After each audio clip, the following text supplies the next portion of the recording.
Okay, I have a couple devices here. I have an inductor and I have a capacitor. And they're on a little board. There's nothing else on the board. There's just connectors on both ends. And so one of them is going to look like this. It's going to be an inductor, and it's going to go out. And the other one's going to come and has a capacitor, and that's going to go out. And what I'm going to do is I'm going to attach a 50 ohm load on the output.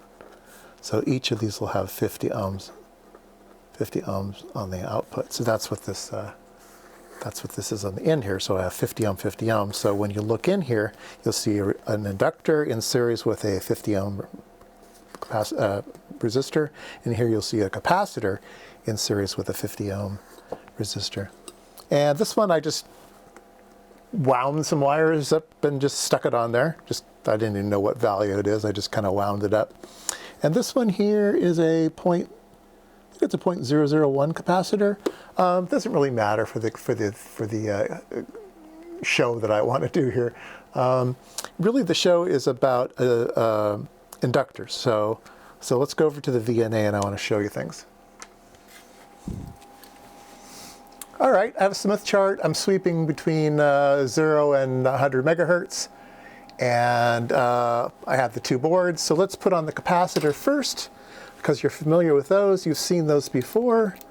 I did a nice video on Smith charts and capacitors, and you get this characteristic loop. You start at 50 ohms, and then the capacitor follows this 50 ohm resistance circle, right? And so let's do that with the inductor. And I think you should know what it should do. It follows that 50 ohm circle, and it goes up. So negative things are capacitors and positive things are inductors. And so what we want to do is we want to set some frequency. Let's see here. Let's do marker. What's a good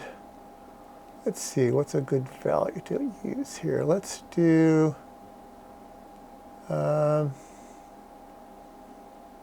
let's do about here. Let's do 30 megahertz. Okay, so at 30 megahertz, it says that we have a 212.8 nanohenry inductor. So it's able to measure the inductance, okay? And what I really wanted to show today was I showed a filter a while ago, and I said that you could adjust the inductance by separating or getting the windings closer together. So farther apart would be less inductance, and closer together would be more inductance. So right now they're kind of maximum inductance because they're very, very close together.